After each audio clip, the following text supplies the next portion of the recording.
Watoto 600 wa kiume jamii ya kifugaji Maasai kutoka Kiteto mkoani Manyara wameingizwa kwenye taratibu za tohara za kimila katika kabila hilo. Hapa ni taarifa Mohamed Chumvi kutoka Kiteto ikifafanua zaidi. Enkipata ni hatua ya awali kwa maandalizi ya vijana wa jamii ya kifugaji kufanyia tohara. Na kipindi hicho ni muhimu kwa vijana hao kwani baada ya kukusanywa kwa pamoja kufundishwa mila, tamaduni, majukumu ya kijamii na ujasiri kabla ya kufanyiwa tohara.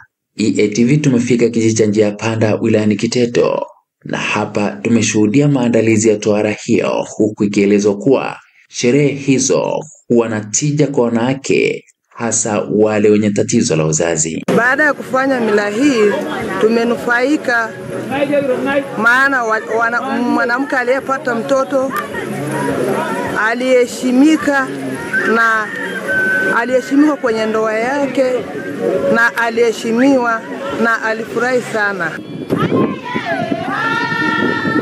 Tukio hilo ambalo hufanyika kila baada ya miaka 7, watoto wa rika hilo linalotakiwa kufanyiwa tohara hupelekwa jijini Arusha kwa ibada maalum. Vijana ambao wamefanya sherehe leo ni rika na ambayo inaitwa Irete, anaitwa Landes au Erkemunyak kwa jina kubwa nzuri. Swala la maadili likaelezwa kuwa ni tishio kwa baadhi ya vijana wilayani hapa, huku makamu mwenyekiti wa halmashauri ya Kiteto akiwaasa vijana hao kuwa na maadili mema. Mkaanza kujifunza habari ya kuonja pombe, mkaanza kuonja habari ya kujifunza kula tumbaku. Niwaambieni, miaka sio mingi mtachakaa. Na naomba kilichofanya tuwe na amani ni kwa ajili ya uongozi bora iliyo kuanzia chini mpaka juu. Naomba kuna waisi, naomba tuthibiti, nyinyi ndio jeshi la Manyangino, lakini ndio wenyewe waisi wa mbu.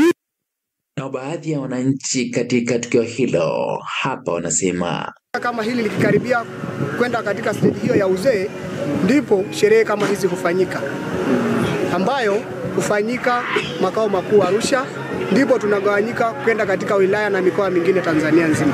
Ikiwa na kosa kubwa tunamwadhibu dume, tunaamua tumwadhibu dume au beberu au adhabu nyingine yote itakayomliwa na jamii. Mimi ni Mohamed Chumvi, askari wa mwavuli wa EATV. Shukran sana Mohamed Chumvi kwa taarifa hiyo. Nimependa hapo wanapoambia vijana waache kuonja pombe. Bila shaka inabidi waone namna ya kuja Dar es Salaam vile vile kwa baadhi ya vijana ambao wamekuwa wakionja pombe asubuhi na mapema kabisa. Tutoke sasa huko Manyara na tutazame